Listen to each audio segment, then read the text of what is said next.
Selamat malam, pemirsa. Malam ini Jakarta tenang, tidak seperti kemarin atau mungkin 2 hari yang lalu. Anda mungkin terganggu dengan aksi unjuk rasa yang berujung anarkistis kemarin. Atau bisa saja mungkin Anda juga menikmatinya. Tetapi pertanyaannya, sudahkah Anda membaca secara utuh draft rancangan Kitab Undang-Undang Hukum Pidana yang memicu gelombang aksi penolakan karena dianggap mengekang kebebasan berpendapat, kebebasan bagi setiap rakyat dan warga di Indonesia? Saya sudah sedikit baca. Tentu tidak bisa baca semua karena ada 628 pasal, kan ya sudah baca. Baru ya. Setiap kali selalu ada pasal-pasal yang membuat kita berpikir ya. Iya, Rara sudah baca mungkin? Pasal-pasal yang memang menjadi polemik dan menuai kontroversi. Ya, tapi tentu sudah ada yang baca seluruhnya. Oh, siapa tuh? Seharusnya ya. Siapa tuh? Benar, Bu. Sudah ada bersama kita Prof. Harkrisutiar Krisno, tim perumus RKUHP. Selamat malam. Malam, Mas. Selamat datang di Metro TV Newsroom. Terima kasih, Mas. Benar ya, Bu, sudah baca 628 pasal di draft RKUHP ya, Bu? Tadinya 786, kita baca 786. juga itu. Oke, Itu prosesnya sudah berlangsung sekian lama ya, Bu. Ibu sendiri keterlibatannya dari sejak lama berapa sekali. tahun yang lalu? Saya termasuk relatif baru lah ya. Baru setelah 2014-2015 itu saya mulai intensif. Tapi sebelumnya memang ini rapat-rapatnya tidak terlalu intensif. Jadi kadang-kadang setahun 2 kali, selama berapa lama itu. Nah, Dan meneliti satu persatu pasal dari sekian ratus pasal Ya. gitu yang harus yang diteliti. meneliti itu baru dalam 4-5 tahun terakhir ini memang. Ya, tapi fokusnya lebih banyak ke buku satu. Buku satu itu isinya tuh azas.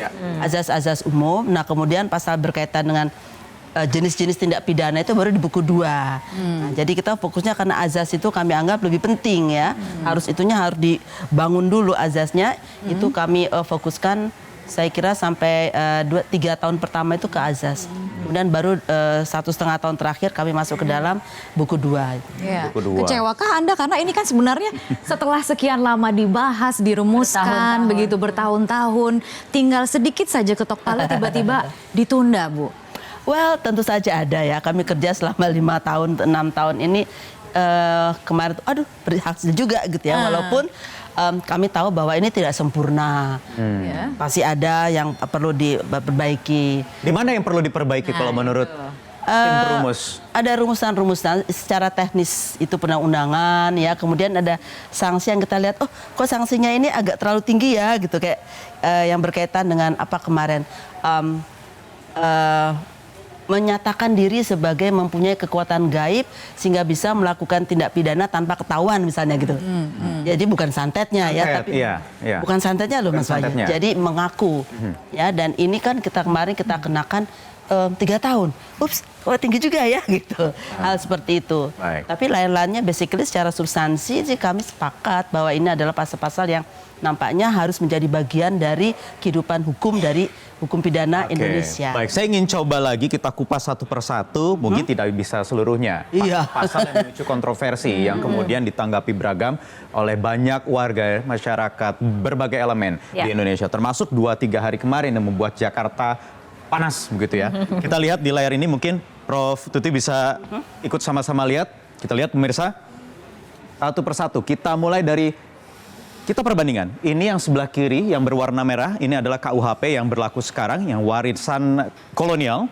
Kemudian yang biru ini adalah rancangan KUHP yang kemarin baru saja ditunda pengesahannya oleh DPR. Kita lihat ini pasal 419, bunyinya hidup bersama sebagai suami istri di luar perkawinan dipidana penjara paling lama 6 bulan atau denda paling banyak kategori 2. Kategori 2 ini kita tulis di sini 30.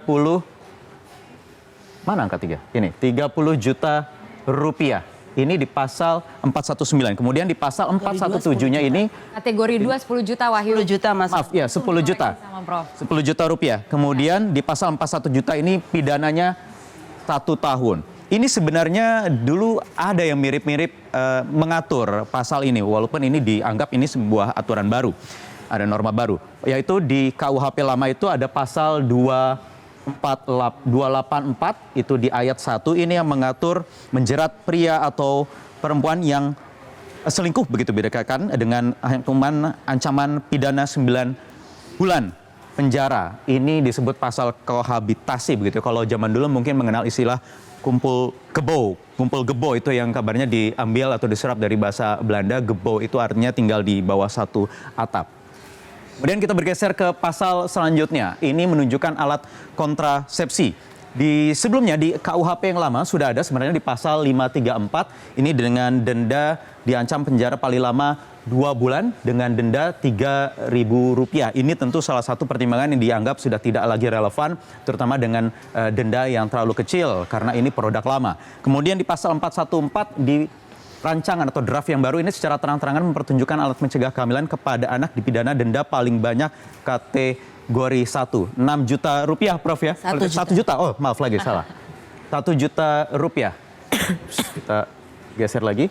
Kemudian kita bergeser lagi ke pasal aborsi. Ini di pasal 346 di KUHP lama. Ini bunyinya sengaja menggugurkan atau mematikan kandungannya atau menyuruh orang lain untuk itu diancam pidana penjara paling lama 4 tahun. Kemudian ada pasal 470. Sebenarnya di banyak pasal mengatur di 251 juga. Kemudian di 416 dan 415 dan 469 ini mengatur dengan pidana penjara paling lama 4 tahun penjara. Ini kemudian kita bergeser lagi. Ini banyak yang menganggap bahwa berpotensi atau bisa berpotensi mengkriminalisasi korban perkosaan. Benarkah demikian? Nanti kita akan bahas. Selanjutnya, oke, kita bergeser. Selanjutnya, ini penghinaan terhadap presiden dan wakil presiden. Sebelumnya di KUHP lama itu sudah dicabut sebenarnya. MK 2006 Mahkamah Konstitusi itu memutuskan bahwa pasal serupa ini dianggap tidak lagi relevan dengan sistem demokrasi saat ini. Kemudian ini muncul lagi di RKUHP sekarang pasal 218 dan 219 yang ancaman pidananya penjara paling lama 4 tahun 6 bulan dengan pidana denda paling banyak kategori 4. Kita bergeser lagi, ini hukuman mati pasal KUHP pasal 12, ini kemudian pidana penjara boleh dijatuhkan 20 tahun berturut-turut dalam hal kejahatan yang pidananya hakim boleh memilih antara pidana mati, pidana seumur hidup, atau pidana penjara selama waktu tertentu. Kemudian ini juga yang memicu kontroversi di pasal 100 RKUHP sekarang yang ditunda itu hakim dapat menjatuhkan pidana mati dengan masa percobaan 10 tahun. Ya, jadi 10 tahun jika terdakwa menunjukkan rasa menyesal, peran terdakwa dianggap tidak terlalu penting atau ada alasan yang meringankan. Itu yang kemudian memicu kontroversi. Kenapa harus dijatuhkan hukuman mati kalau masih ada lagi masa percobaan selama masa tertentu? Kemudian yang terakhir, nah ini unggas rusak lahan. Ini yang juga dianggap untuk apa ini diatur. Karena ini tentu alasan dari Menkumham Yasona Lawli beberapa waktu lalu ketika mengkonfirmasi atau menjawab kritikan terhadap pasal ini. Di pasal lama sudah ada, di KUHP lama sudah ada. Ini karena memang mengingat negara kita masih banyak warga di desa-desa, di kampung-kampung yang memang berprofesi sebagai peternak dan kerap menimbulkan masalah ketika lahan perkebunannya kemudian diacak-acak, dirusak padahal sudah siap panen misalnya karena ada terspacing begitu dari ternak atau piaraan tetangganya. Tetapi ini juga banyak dikhawatirkan bisa mengkriminalisasi rakyat kecil yang mungkin ternaknya itu mengganggu atau masuk ke perkebunan milik perusahaan besar. Itu yang memicu kontroversi. Mungkin bisa menjawabnya Prof. Tuti dari apa yang tadi kita sampaikan, tetapi mungkin di segmen selanjutnya. Kita harus jeda terlebih dahulu. Pemirsa tetap bersama kami di Metro TV Newsroom.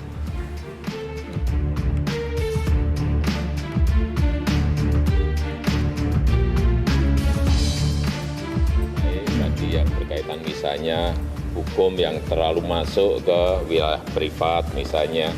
Ini saya kira sebuah masukan yang sangat baik dan juga yang berkaitan dengan pasal-pasal yang lain-lainnya termasuk pasal penghinaan terhadap presiden. Dan yang ketiga yang berkaitan dengan undang-undang KPK yang sudah disahkan oleh DPR.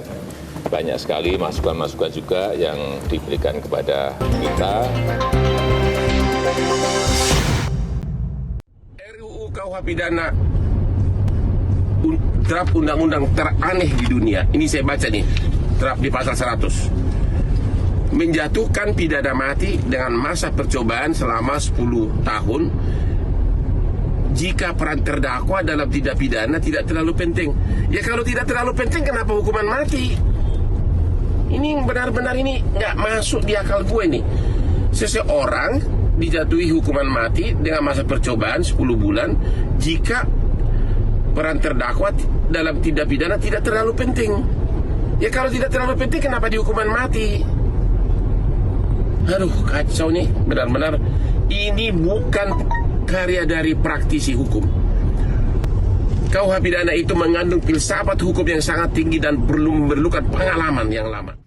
Ya, itu dia tadi. Oh, tangannya nggak pakai gerak ya? Kata Bang Hotman loh, Bu. Cincinnya kurang. Cincinnya kurang juga. Itu kata Bang Hotman loh, Bu. Soal pasal 100 yang tadi juga sudah saya sampaikan tadi di grafis kedua sebelum terakhir. Kenapa harus ada hukuman percobaan? Kenapa dihukum mati kalau memang masih bisa dilihat lagi atau tidak yakin bahwa memang perannya begitu penting? Apalagi dikatakan Dalam undang-undang kasus teraneh itu. loh, Bu. Nggak apa-apa, mungkin beliau belum sempat membaca yang lain.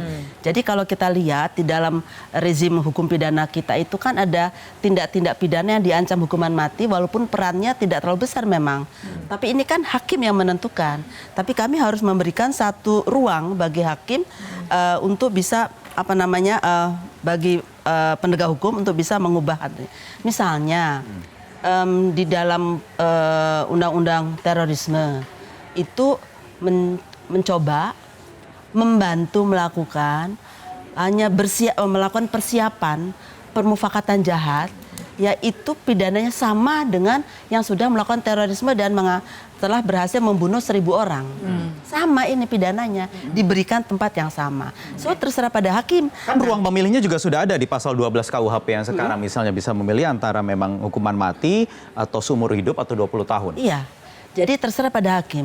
Apabila dia memilih ini hukuman mati, ternyata dia posisinya tidak terlampau penting seperti yang ada tadi ya, saya sampaikan, itu maka bisa diubah menjadi pidana percobaan.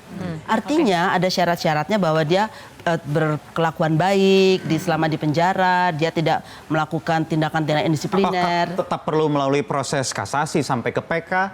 Oh, enggak. Ini beda lagi ya. Ini beda lagi karena ini nanti harus diproses secara tersendiri dan diberikan kesempatan. Kalau dalam 10 tahun ternyata dia berbuat baik, maka dia bisa dapat. Kemudian diubah menjadi pidana seumur hidup. Ya, Bu Tuti, selain mengenai masalah pidana mati, ada juga kemudian pasal-pasal yang kemudian mendapat sorotan dan juga polemik, menuai kontroversi adalah tim perumus ataupun RKUHP ini dianggap menghidupkan kembali pasal yang sebelumnya tidak ada, yaitu pasal penghinaan presiden, karena sebetulnya sudah dianulir oleh putusan MK 2006. Ya, ini memang perdebatannya cukup banyak ya. Tapi dari awal memang pasal itu tidak pernah hilang dari rancangan KUHP. Jadi ketika kemudian ada putusan pengadilan, ada diskusi-diskusi itu kan tahun 2006 ya. Nah itu saya belum terlalu masuk waktu itu. Nah itu tetap ada sampai kita masuk ketika tahun 2000, saya kira 2012-an saya masuk, itu masih ada. Lalu kita bicarakan, ini sudah ada loh putusan MK tahun 2006. Are we going to retain that article ya? Kalau enggak, pada waktu itu seperti apa lakukan? perdebatan yang terjadi? Perdebatannya adalah apakah ini kemudian harus hilang. Kemudian separuh berpendapat bahwa ini harus mendapatkan privilege sebagai presiden. Ada undang-undang ITE, apakah kemudian itu tidak cukup untuk melindungi? Undang-undang ITE tidak bicara tindak pidananya. Undang-undang ITE hanya bicara bahwa apabila perbuatan tertentu yang di KUHP dilakukan melalui ITE, maka gitu. Jadi dianya hanya menjadi, kita bilang itu alasan yang memberatkan. Tapi tindak pidananya itu dirumuskannya di dalam KUHP. Sehingga harus berpikir lagi apabila penghinaan presiden hilang, bagaimana tentang penghinaan terhadap kepala negara sahabat? Bagaimana tentang penghinaan terhadap... itu diatur begitu ya? Apakah semua penghinaan itu nanti perlu hilang dari KUHP? Nah ini kan perlu politik hukum. Pertanyaannya kemudian ketika ini sudah dianulir oleh MK kemudian muncul lagi di KUHP walaupun dengan delik aduan kali ini bukan delik umum yang itu yang menjadi perbedaannya ya Bu. Ya, itu beda sekali. Kenapa? Karena kita melihat bahwa apabila tidak ada pengaduan dari korban, dari presiden, maka tidak akan ada kasus. Untuk delik aduan hanya presiden dan wakil presiden Betul. yang kemudian mengadukan. Ya, mengadukan Pesannya secara sendiri. tertulis. Ya, di sini kita beli keistimewaan boleh secara tertulis. Hanya itu aja. Tapi bukan lainnya sama dengan lembaganya. orang biasa. Itu yang Bukan Anda lembaganya, dengan saya. tetapi personnya sendiri. Ya, Personnya, oke. Itu yang dimaksudkan dengan privilege tadi. ya. Itu yang dimaksudkan dengan privilege sehingga dirasa pasal itu Ya, kemudian karena perlu delik diadakan. penghinaan pada orang lain kan juga delik aduan juga. If you don't like it, pergi ke polisi dong mengadu kan gitu. Oke. Ini kan Presiden juga kemarin sempat mengatakan bahwa ketika kemudian penundaan pengesahan dari RKUHP ada 14 setidaknya pasal yang kemudian harus dikaji ulang seperti itu. Dalam perumusan pada waktu itu apakah memang ke-14 pasal ini sudah bisa diprediksi akan menuai adanya pro dan juga kontra seperti itu, Bu Tuti? Enggak ada. Pro kontranya ada, bukan pro kontranya dalam perumusan misalnya tentang tadi kohabitasi ya. Kohabitasi pidananya berapa ini? Kok cuma 6 bulan, kenapa nggak dikasih sekian tahun gitu ya. Nah itu juga menjadi perbincangan. Lalu siapa yang berhak mengadukan misalnya. Tapi pasal-pasal lain misalnya yang banyak komplain. Kenapa sih aborsi? Aborsi kan tadi dibacakan sama Mas Wahyu. Ada kan di pasal 346 sudah ada. Lalu korban perkosaan itu ada pasal 75 Undang-Undang Kesehatan 36 2009 yang tidak dicabut. Jadi tidak ada alasan ini khawatir bisa mengkriminalisasi korban perkosaan. Tidak ada. Tidak ada. Kalau dibaca ya memang tidak bisa diharapkan bahwa semua orang ujung-ujung tahu gitu ya. Kan harus mendalami. Nah, Betul. itu sebabnya Tidak semua orang bisa. pakar hukum begitu yang bisa Ya. menafsirkan. Nah, Tapi itu yang kemudian menjadi pertanyaan. Banyak sekali pasal-pasal yang bisa ditafsirkan atau pasal Multitafsir karet, ya? multitafsir. Karena mereka nggak pernah baca juga KUHP, saya nggak bisa nyalain juga kan. Artinya sosialisasi pembahasan juga masih belum optimal dari pemerintah dan juga DPR. Karena Bisa di- sosialisasinya bukan ke masyarakat biasa. Anda bayangkan dong untuk 265 juta masyarakat Indonesia ada tadi 628 pasal. Iya. Shall we do? Yang kami lakukan adalah sosialisasi ke kelompok-kelompok akademisi, kelompok masyarakat, kelompok-kelompok tokoh-tokoh masyarakat supaya bisa langsung mendapatkan masukan dari mereka. Bu Tuti kan orang kampus juga, akademisi juga begitu ya. Tentu sudah ada Bukan sosialisasi. juga akademisi. Titik katanya. Titik ya, bukan juga. Artinya sudah melalui proses sosialisasi karena ini juga diatur di Undang-Undang Nomor 12 Tahun 2011 soal pembentukan peraturan perundang-undangan untuk sosialisasi ke lingkungan akademis di kampus-kampus. Tapi nyatanya kemarin juga masih bergerak semua kampus teman-teman mahasiswa ini. Iya, sama Walaupun seperti sejujurnya mahasiswa saya mereka di UI. mengatakan sudah memberikan masukan yang cukup tapi Iya. mungkin kurang didengarkan Nah. begitu ya. Jadi mereka sudah mengikuti prosesnya dari sejak awal. Itu adil Ibu fair tidak untuk mengatakan seperti itu bahwa kemudian tidak didengarkan sama sekali ketika ada proses sosialisasi ataupun adanya diskusi dengan pihak. Mungkin sudah terlalu lama itu Atau mungkin diajak. iya. Harusnya kalau ada Berbicara. masukan, kan itu pasti terekam ya. Iya. Terekam di Kemenkumham. Nah, kami memang tidak mendapat bahwa beberapa kelompok ingin agar pasal ini tidak ada ya, seperti tadi Anda sebutkan. Kenapa unggas? Ya. Unggas itu Mas Wahyu, kalau masuk ke kebun yang sudah ditanami bibit. Ya, Jadi bukan masuk ke pengalaman orang, tapi itu masuk ke kebun yang setan sudah bibit. ditanami Ya. bibit. Dan itu berlaku di luar Jakarta. Kalau di Jakarta nggak ada tanah lagi yang bisa ditanami. Oke. Jadi itu penting buat mereka. Itu yang berorientasi pada kepentingan rakyat kecil. Baik. Nah, itu jadi kalau ada yang protes dari kota ya tidak relevan protesnya. Dan penting juga sekarang bagi tim perumus, bagi pemerintah dan juga DPR di periode berikutnya nanti sosialisasinya lebih gencar. Kemarin sudah bertemu dengan sejumlah tokoh presiden, Ya. ada dialog yang bisa lebih dikedepankan lagi, lebih maksimal lagi. Terima kasih Prof. Tuti atas Sama-sama. waktunya Prof. Tuti, terima kasih di Metro telah TV bergabung Newsroom. bersama kami. Tentu tidak bisa tuntas begitu saja begitu, tapi ini menggugah kesadaran kita untuk yuk sama-sama lagi buka KUHP yang sudah berlaku sekarang dengan draft atau rancangan. Bisa diakses secara gratis Sudah, of course. di internet. Online ya. Baik, Betul. terima kasih sekali lagi Prof. Tuti. Pemirsa, kita harus jeda dulu. Nanti ada narasumber berikutnya. Ini yang ditunggu-tunggu atau mungkin yang dicari-cari. Salah satu yang paling dicari oleh para demonstran di 2-3 hari kemarin di DPR Senayan, Jakarta. Sesaat lagi Metro TV Newsroom.